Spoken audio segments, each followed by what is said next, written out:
This Fleet Equipment Unscripted interview is presented by Hendrickson, a leading manufacturer of heavy-duty suspension systems and components to the global commercial transportation industry. Visit hendrickson-intl.com to learn more. Hi, everyone. I'm Jason Morgan, Content Director for Fleet Equipment, and welcome to Fleet Equipment Unscripted. Today, we're talking with Steve Koerner, Vice President of Policy at Amply Power. Steve, thanks for joining me here. Thank you so much, Jason. Excited to be speaking with you about the Inflation Reduction Act today. Thanks for having me. That's right. A lot going on right now and a lot of complicated things that I want to dive into. First, it's been a while since we've caught up with Amply. Just wanted to check in. How's it going? What's new at Amply? What's new in your world?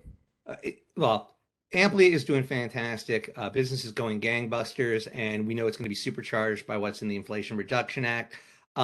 For your audience, I'd like to give just a little bit background about the company so that they know where we're coming from. Amply Power is a comprehensive EV charging and energy management provider for commercial fleets, perfect for your audience. We do everything from light duty vehicles to Class 8 vehicles and above, and everything in between, school buses, delivery vans, transit buses, coaches, you name it. So we cover the whole spectrum of fleets. And our business is simplifying fleet electrification. We have a range of products designed to make fleet charging simple and allow our customers to focus on their business instead of their vehicles. Our core offering, as you may know, is our Omega Charge Management System. And what it does is it minimizes fueling costs for our customers, and it helps us make sure that their EVs are ready to go whenever they're needed. But in addition to Omega, we have a wide variety of customer options. We've got a turnkey charging as a service offering where we handle like every aspect of vehicle charging, from buying and installing the chargers to day-to-day management. So a lot of variety in terms of what we can do for companies that have already transitioned to electric. We can make what they're doing better by making sure that their vehicles are being charged at the lowest possible cost and are available with maximum uptime, to helping a company transition from internal combustion engine vehicles to fleet electrification. So if anyone in your audience is looking to convert their fleets to electric, or they want to lower the costs and improve their vehicle availability, they should give us a call. So, that's, a little bit about Amply for your customers. In terms of for us, like I said, the market is just getting better and better as more and more EVs are becoming economical. It's just a matter of hitting that tipping point where the upfront cost is not as much of a barrier, and the cost of ownership and operation makes it just a better play for fleet owners to go electric. So we're excited about that, and very excited by everything that's in the Inflation Reduction Act that's going to make this market even hotter. Right. We'll get in that real quickly. We did a story with Amply earlier this year, and a lot of that, some of the turnkey stuff, working with utilities as one, and just like it's complicated. It is complicated. I'll link that story here in the post too, so that people can check it out. It was excellent info. So let's dive into the Inflation Reduction Act. Lots of headlines about this, and to set this up, I will play the part that I normally play. That's very easy for me. If I see this and I think one of two things. I think, oh great, now I have lots of EV credits and this will be cheap for me and it'll be easy. Or I think I don't believe in any of this and this will never help me and it's all just smoke and mirrors. So glad to connect with you to figure out what is actually going on in the Inflation Reduction Act and where commercial fleets will benefit. So let's just start there. Where's the biggest impact coming from the Inflation Reduction Act? Well, Jason, I'll relieve you of a little bit of concern. The IRA is a historic piece of legislation. It's going to have a tremendous impact on the clean energy ecosystem generally, and on commercial EV providers and fleets. So this is real. This is going to change the marketplace. Okay. So as you know, when it comes to fleet electrification, there are two upfront costs. There's the vehicles and the chargers, and the IRA addresses both. So I'm going to go through the two big tax credits here. There's the commercial EV tax credit and the alternative fuel infrastructure tax credit, which is the EV charger tax credit. We'll kind of go through them in order. I'll take a break after the commercial EV tax credit. You can ask any questions you want, and then we'll hit the other one. So with that kind of preface, the first big thing, I think the biggest thing for your audience, is that the IRA creates a new 30% EV tax credit for commercial vehicles of all types. So 30%, Just to be clear, this isn't a tax deduction. This is a tax credit. So this is dollar for dollar reductions on your taxes owed. Uh, that is the market impact here. Now, a couple caveats. The credit is capped for light duty vehicles, so 14,000 pounds and below, at $7,500. Above, it is capped at $40,000, all the way, as high up as you want to go. So you're over 14,000 pounds, $40,000 cash back basically on your taxes. Also, just keep in mind, there is an additional cap of the price difference between the electric vehicle and a comparable internal combustion engine vehicle. So in most cases, that's not going to come into play, but as EVs become increasingly or cheaper in price, it will eventually play part of the cap. So that's the basics. It's also worth noting that Congress made this tax credit effectively refundable for tax exempt entities like municipal governments or nonprofits. So pretty much anyone with a fleet can use the EV tax credit. So that's the big headline for commercial vehicles. Like I said, there's a tax credit for charging infrastructure. But before we move on to that, I wanted to check to see if you have any questions about the commercial EV tax credit. I do, sir. What is the time frame for this? Because we know that investing in electric vehicles for commercial vehicles, it's a long process. It's a long-term view. Is this forever? Is there a time limit on this tax credit? How's that work? It's a 10-year credit. So Okay. this is going to go to 2032. So we've got a long window there. And quite frankly, I expect by 2032, those caps in terms of the difference in cost between an EV and a comparable ICE vehicle will be hit and probably exceeded to the point where you're not going to have a lot of opportunity. But this next 10 years, everything's on sale, 30% off with those caps. Okay. So one more question. So in regard to the tax credit, what do they define as an EV? Does this cover hydrogen fuel cell? What about hybrids, natural gas? What does it say about that stuff? So the commercial EV tax credit actually refers back to the personal EV tax credit in the bill. That includes hydrogen fuel cells, but the commercial EV tax credit specifically also allows a 15% credit for plug-in hybrids. So you've got both hydrogen fuel cell vehicles qualifying and plug-in hybrids. So one thing I would note, though, that it's not spelled out very clearly in the personal EV tax credit. There's always the possibility that IRS could come along and adjust what that definition means to fit new technologies.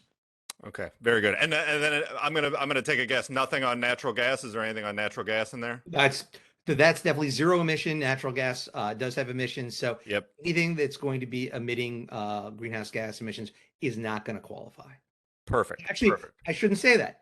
A hybrid, of course, does, but again, it only gets the 15% credit. And a hybrid vehicle can be fueled by traditional fuels. So, but you just get the 15% credit rather than the 30% investment tax credit.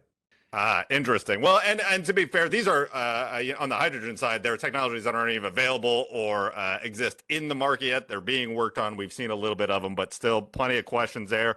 A good reason to reconnect when that time comes too. All right, so take me through the second part, the charging part of it. Right. So when it comes to charging, the IRA also reforms and extends the alternative fuel infrastructure tax credit. As I said before, that's the tax credit for EV charging. Obviously, that's a mouthful, so most people just refer to it by its place in the tax code, 30C. That's what I'm going to do here. So the 30C tax credit expired at the end of last year, but even then, it really didn't have much of an impact because how it was structured. So as written, 30C provides a 30% tax credit for charging infrastructure. And that's not just for the charger, but all of the construction associated with installing the charger. So the pad, the trenching, the gearbox, any new transformers, and the labor costs. So it's comprehensive. But as it's existed until the IRA, this is key, it's been capped at $30,000 per location. So no matter how big your spend was for your charging infrastructure, the most you could get was $30,000 back as a tax credit. And in most cases, that just didn't move the needle. So the IRA includes a handful of important reforms to 30C. some good and some not so good. So first, let's start with the good. Starting next year, the $30,000 cap per site is replaced with a $100,000 cap per charger. So again, we're going from 30,000 per site to 100,000 per charger, including all the back end infrastructure. So, just kind of to make it concrete, if let's say you installed a bank of 4 DCFCs, those are, high powered chargers, fast chargers, and they were $100,000 each. Under the old system, your total cost minus the tax credit would have been $370,000. You got 400,000 for the installed cost minus 30,000. Under the new tax system, it would be eligible for $120,000 in tax credits. That's a $90,000 saving on a $400,000 spend. So a really big impact in terms of the cost of charging infrastructure. And as with the commercial EV tax credit, 30C has been made refundable for non-tax paying entities. So that's the good. Now for the not so good. Starting next year, 30C only applies to chargers installed in rural areas or federally designated low-income census tracts. So if you're not in these are all done by census tracts, and this is all available on the web. If you're not in a rural census tract or low-income census tract, you get nothing. You don't even get the old 30,000. There is a plus side to this. You would be surprised how many commercial and industrial areas are designated as low income by the federal government. So a lot of it depends on where the fleet depot is located. And a lot of fleet depots are located in low income areas. It's as simple as that. So it's not quite as bad as it sounds on first blush. And for your audience, you should know that the definition of low income census tract that is used in 30C is the same as what's called the new market tax credit. It's a very common definition. So there are several interactive maps on the web for the new market tax credit. So if anyone's wondering if their fleet or their depot might qualify, they can look it up very easily. Again, new market tax credit, and you just put in your address into these maps. It will tell you. So again, now you've got 30% off, capped at 75 for commercial EVs, capped at 7,500 for light duty vehicles, 40,000 for medium and heavy, and then you've got this 30% charging infrastructure tax credit that should be usable for many fleet operators, if not all. So again, these are really huge impacts for the market. And if we've got time, I do want to mention one other one. It's a little bit less direct than the commercial EV tax credit and 30C. The tax credit covering commercial solar installations was raised back to 30%, and energy storage was added to it. So if a fleet operator wanted to add solar canopies or they want to add storage to their installation, that's all 30% off too. And, as I think I've looked at some of the other podcasts, storage can have a big difference when it comes to managing utility demand charges. So adding storage to the solar ITC is a real benefit for fleet operators. So those are the big things that will impact fleet operator decisions. There's a lot more of interest in the bill from an Amply perspective, but for your audience, I think that's going to be the big things. Pretty cool stuff, right? Okay, very good. And you had mentioned we had talked about the rural and low income area caveat there, and you said that goes into effect in 2023. So does that mean if I get can I get in on this now anywhere? If 22, let's say either I'd be hard pressed for someone to push through infrastructure development in the next 4 months, I guess. But if I have a project that ends in October and I'm ready to go and I'm charging, can I take advantage of this now, or does it fall into that rural low income caveat? So they're going to count this from when your infrastructure is placed into service. So you can assume when it's energized and ready to charge. That means if you want to get the new rules, you would want to wait till January 1 before you energize your system. If you want to work under the old rules, the 30C tax credit was actually extended retroactively to January 1 through the end of this year. So you can kind of game those rules a little bit. That's what they wrote into the bill. So you can choose your energization date based on what you think is going to be the greatest benefit to you in terms of your tax impact. Interesting. And we know that, fleets are really, and you all live it every day. So, it's kind of beholden to the utility and getting everything. It takes a while. With that in mind, one of the things that I've heard again, mostly rumblings or caveats when I'm talking with people that are and fleets that are doing this kind of thing in terms of working with utilities. You got some utilities that are really great to work with. You have other utilities that maybe aren't as great to work with. Anything in the act that maybe would incentivize some of these utility companies to get on board and get this done? Unfortunately, regulation of utilities is almost exclusively a state function. So there's really not much of a mechanism for the federal government to move utilities in terms of doing their permitting quicker, for instance, and energization quicker. That comes down to their state regulators. That's the Public Service Commission or the Public Utility Commission. There was a provision in the infrastructure bill back in last November that is designed to at least have regulators open up regulatory proceedings on the issue of how utilities can do a better job of advancing electrification of vehicles generally. But it's kind of a voluntary system. We're only just now starting to see regulators take it up, and it's going to take a year or two for that to play out. But even then, no guaranteed outcomes. Right. Very good.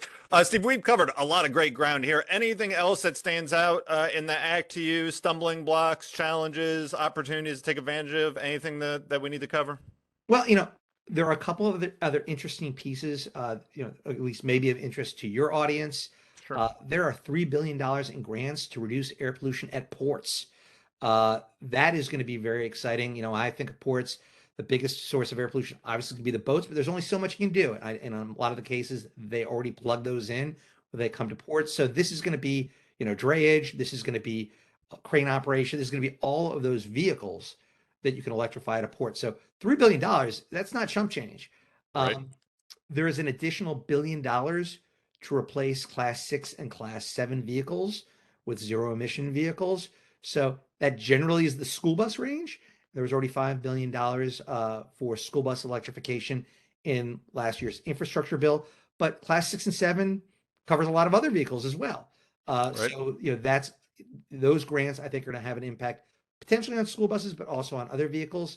And probably more of interest to Amply than to your audience, but still another $3 billion for electrifying the Postal Service trucks. So if anybody is looking for Postal Service contracts there is going to be an opportunity for more money going towards Postal Service electrification. And then maybe the last, I think, piece of interest is the personal EV tax credit. Well, I know we're really talking commercial EVs. Your audience, they may be interested in buying an EV themselves. Yeah. That was dramatically reformed. So previously there was a cap of 200,000 vehicles per manufacturer. So a couple of manufacturers, including Tesla and GM, had hit that $200,000 cap. Right. That's been removed. But they've added a lot of conditions that are going to make it harder to qualify for the tax credit. So, vehicles need to be domestically assembled. Yeah. There are new critical minerals and battery content requirements that can reduce the value of that. And then on top of that, there are new MSRP caps and income caps for buyers. So MSRP has to be $80,000 or below for SUVs and pickup trucks, and then $55,000 for all other vehicles. And your personal income has to be below $150,000 for an individual filer, $300,000 for a couple. That's pretty generous, but for new car buyers, often, there are a lot of high income buyers. So just wanted to make sure people know that starting January 1, those rules change as well. Yeah, and I do want to. So I'm glad you brought this up, and I do want to clarify because we've all seen the general headlines of like no current EVs are covered by this thing and all that kind of stuff. That is for personal vehicles, as you mentioned Right. at the top of the conversation. Commercial vehicles are its own separate thing, and it gets the 30% tax credit, regardless of, you mentioned the manufacturing stipulations. That's all on personal vehicles, correct? I'm glad you want to make that clarification. Absolutely. None of these caps or conditions for the personal EV tax credit apply to the commercial. Perfect. Steve, this has been wonderful. I have learned a ton. You have made this easy for even me to understand. So I appreciate you taking the time. As this rolls out and we see more fleets roll into electrification, I'm sure I will connect with you again soon. Absolutely. Well, look, so we're excited about what the future is going to bring to this market. The new commercial EV tax credit and the revised 30C tax credit is simply going to lower the cost of fleet electrification. As I said at the outset, there's a tipping point for every class of vehicles in terms of when they're going to become economic to electrify. And the IRA just moved that closer by years for pretty much every fleet out there. And for some fleets, they just became economical to electrify. So if anyone in your audience is interested in understanding whether it makes sense for them to electrify, I just want them to encourage them to reach out to Amply to see how much it will cost. With the IRA in place, it's almost certainly cheaper than you think. Right. No, and a great point. Even, I mean, it's even cheaper than 3 months ago when you were looking at, again, things are changing fast. So talk to service providers like yourself and see what you can do for sure. Steve, I appreciate it. This has been wonderful. I'll talk to you again soon. Thanks so much, Jason.